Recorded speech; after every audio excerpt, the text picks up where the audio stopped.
Hello दोस्तों, कैसे हो आप सब लोग। आई थिंक कि आप अच्छे हो गए। आई होप कि ठीक रहो भाई, ठीक है। और अपना ख्याल रखो, अपने परिवार का ख्याल रखो, सबका ख्याल रखो। सबके सब बहुत ज़रूरी होते हैं आप अपनी लाइफ में। तो आज की इस वीडियो में मैं आपको ये बताऊंगा कि आपको, मान लिया आप ऑस्ट्रेलिया आ रहे हो। देखो, कनाडा का मुझे सीन नहीं पता टोटली, कम्प्लीटली नहीं बता सकता मैं, लेकिन ऑस्ट्रेलिया का बता सकता हूँ क्योंकि मैं यहाँ पे आया हूँ। मैंने सब कुछ जो है अपने बेस पे खुद ने रियलिटी में फेस किया है कि मैं कैसे आया हूँ, क्या मेरी वहाँ पे इंडिया में जो सिचुएशन थी, क्या मेरी जॉब थी, कितनी की मेरी अर्निंग थी, मेरी फैमिली की कंडीशंस क्या थी, फाइनेंशियल्स क्या थे, है ना।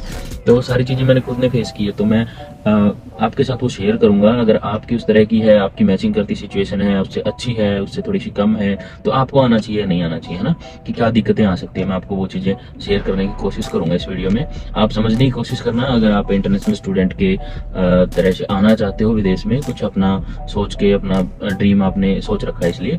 तो अगर आप विदेश में आते हो तो कुछ कंडीशंस होती हैं, जैसे कि सबसे पहली कंडीशन मैंने नोट की है वो आपकी एज है। आपकी उम्र कितनी है। अगर आपकी उम्र कम है, मान लिया 18, तो ठीक है, 18 से स्टार्ट आप आ सकते हो, ठीक है। पासपोर्ट भी होता है 18 के बाद। तो अगर आपकी उम्र 18 है, उसके बाद आप मतलब 23-24 तक भी आ जाते हो ना, 24 तक भी आ जाते हो तो बहुत अच्छा है। 25 या इससे आगे जब उम्र बढ़ती है ना, तो दिमाग के ऊपर ना परेशानियां बहुत बढ़ जाती हैं, ठीक है। अगर आप आते हो मान लिया 18 से लेके 22-23 के बीच, तो जब आपकी मैरिज एज होगी, अगर आप मैरिज करवाते हो 26-27 की उम्र में, जो कि बेसिक होती है लड़कों के लिए, और लड़कियों के लिए 22-23-24, है ना। तो उसके अकॉर्डिंग अगर आप आते हो 18 के बाद और 23-24 के पहले, तो आपके लिए बहुत बेटर है ये, है ना। इससे ज़्यादा उम्र बढ़ती है तो थोड़ी सी परेशानियां, दिमाग पे प्रेशर बढ़ता है, क्योंकि आपकी मैरिज एज होने वाली होती है और यहाँ पे स्टेबल होने में आपको 3 से 4 या 5 साल भी लग सकते हैं, है ना। जल्दी भी हो सकते हो, लेट भी हो सकते हो, ठीक है। तो जितना जल्दी आओगे उतना जल्दी आपका मतलब है कि स्टेबल हो जाओगे। और अगर आप स्टेबल जल्दी होगे तो ये सब आपके लिए ही बेटर होगा कि आपके ऊपर मानसिक संतुलन आपका बना रहेगा, और आपकी जो है मैरिज वगैरह का है वो ऑन टाइम सही हो जाएगा, सारा कुछ सही हो जाएगा, ठीक है। और इसके बाद मैं आपको बताता हूँ कि थोड़ी सी और जो अलग मैंने पॉइंट लिखा है वो है कि फैमिली मेम्बर्स। अगर आपकी फैमिली में मम्मी पापा है ना, दादा दादी हैं, अगर आप इकलौते हो, है ना, तो आप, मैं नहीं सोचता कि तब आपको आना चाहिए, क्योंकि माँ बाप के पास अगर आप ही हो तो आई डोंट थिंक कि आप आओ।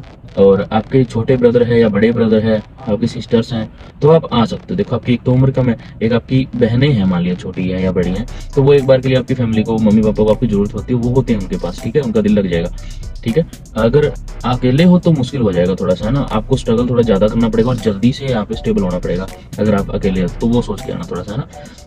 इसके अलावा करंटली अगर आप इंडिया में कोई जॉब कर रहे हो, है ना, स्टडी तो ठीक है, अगर आप जॉब कर रहे हो, और मैं मानता हूँ कि अगर आप इंडिया में 30,000 से लेके 50,000 तक आप कमा रहे हो, ठीक है, बचा रहे हो, 30,000 अगर आपकी सेविंग हो रही है, तो अभी के लिए, और आपकी उम्र कम है तो ठीक है ना। तो अगर आपको ये लगता है कि आपकी इस जॉब में आने वाले टाइम में ग्रोथ हो सकती है ना, आप 1 लाख तक पहुंच सकते हो ना, मतलब आने वाले 1 साल में, और धीरे धीरे आप और ज़्यादा ग्रो कर सकते हो, तो ठीक है ना। अगर आप ये स्टेबल इनकम चाहते हो, हाँ भाई इतनी आती रहे, आपका कोई बिजनेस है ना, तो आप यहाँ पे कोई 15-20 लाख रुपए लगाने की बजाय आप अपने बिजनेस में पैसे लगा दो, है ना, उसको इंडिया में ग्रो कर लो आप उसको, तो वो बहुत अच्छा होगा, है ना। अगर करंट जॉब में भी आपको ये है कि गवर्नमेंट जॉब तो ठीक है ना, आप पूरी लाइफ के लिए आप सेट हो जाते हो, आपके ऊपर इतना प्रेशर नहीं आता, है ना। अगर प्राइवेट जॉब भी कर रहे हो तो ये मेक श्योर करना कि हाँ आप स्टेबल हो वहाँ पे, आप उसी जॉब में ही रहोगे, है ना। या फिर आप में कोई अपना खुद का टैलेंट है जिसको आप यूज करके और अपनी स्टेबिलिटी बना सकते हो, तो फिर ठीक है। और आप अपने परिवार के साथ रह रहे हो, 30, 40 या 50,000 रुपए जो है बचत कर रहे हो, और आपकी उम्र कम है, तो ठीक है। अगर आपके पास एसेट्स हैं, आपके पास फैमिली की कुछ प्रॉपर्टीज हैं, लाइक जमीनें होती हैं अपने इंडिया में ना, तो वो चीजें हैं, तो भी आपको इतना मत्था मारने की जरूरत नहीं है। वेदर और पर्सनल लाइफ का जरूर कंसिडर करना अगला पॉइंट, क्योंकि अगर आप वेदर, मान लिया ऑस्ट्रेलिया आते हो, यहाँ पे हीट भी ज़्यादा होती है और जो है विंटर भी बहुत ठंड ज़्यादा होती है, तो वो भी जरूर आप कंसिडर करना कि आप इस वेदर के अकॉर्डिंग स्टेबल हो सकते हो या नहीं यहाँ आने के बाद। जैसे कनाडा में जाते हो बहुत ज़्यादा ठंड पड़ती है, तो कई बार बच्चे बीमार भी हो जाते हैं, कईयों को बुखार हो, ऐसी दिक्कतें आती है, देखो, है ना। क्योंकि अपने इंडिया का वेदर है हर तरह का, हर तरह की चीज़ों में हम स्टेबल हो जाते हैं इंडिया में, लेकिन एक्सट्रीम में थोड़ा मुश्किल हो जाता है कई बार, है ना। तो वेदर का और आपकी पर्सनल लाइफ का बिल्कुल ध्यान रखना, ठीक है। अगर आप यहाँ आ सकते हो पर्सनली, और आने के बाद में आप वेदर के साथ कोई दिक्कत नहीं है, तो बहुत अच्छी बात है।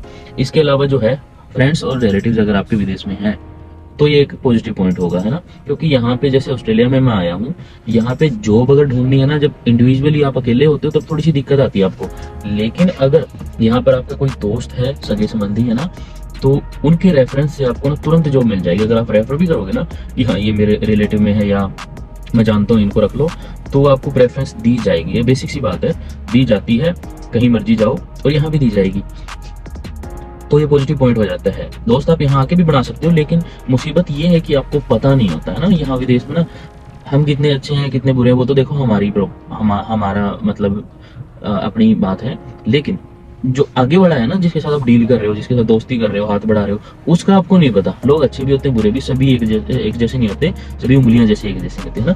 तो आप दोस्त जो है सोच समझ के बनाना। अगर ऑलरेडी है तो वो आपके लिए जॉब ढूंढ देंगे, आपको कोई भी दिक्कत नहीं होगी, बिल्कुल आराम से आप आने के बाद सेट हो जाओगे। यहाँ पे मेरे दोस्त थे तो उन्होंने मेरी काफ़ी हेल्प करी। मैं कहता हूँ कि सारी हेल्प ही उन्होंने की है और मेरे को बहुत कम कुछ करना पड़ा, इसलिए मेरे दोस्तों को सारा क्रेडिट जाता है कि मैं अब थोड़ा सा स्टेबल हूँ, है ना। वो 1 डेढ़ 2 साल से यहाँ पे ऑलरेडी रह रहे थे। और इसके बाद जो है आप इन सारी चीज़ों को कंसिडर करो, देखो, ठीक है। आप आ सकते हो और आपके वीज़ा के चांसेस कितने के हैं, गैप वगैरह नहीं है ना, फ्रेश स्टूडेंट हो, तो ये बहुत ही आपके लिए बहुत अच्छा होगा। एक दोस्त आया था अभी वैन से उतर, वैन में जॉब करते हैं ना, तो ये सारे के सारे यहाँ पे वैन पार्किंग में लगा रखी है, वो आपको मिलते हैं, है ना। ये जो है ऑस्ट्रेलियंस की मार्केट है और इंडिया वाले जो है बहुत ज़्यादा लोग जो है ना ड्राइविंग करते हैं, वैन चलाते हैं, तो वो दोस्त ऐसा, ठीक है जी। तो ये था और मैं होप करता हूँ कि आपको ये वीडियो बहुत अच्छी लगी होगी और मैं इसके बाद भी बहुत सारी वीडियोस बनाऊंगा।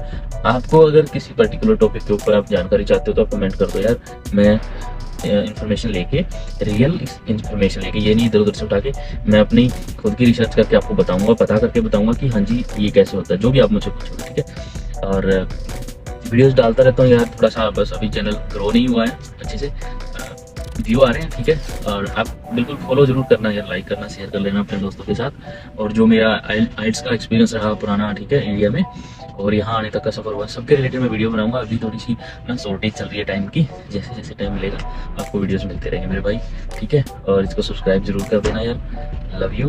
और please take care of your family and your loved ones. और बस यही था, thank you so much, okay bye.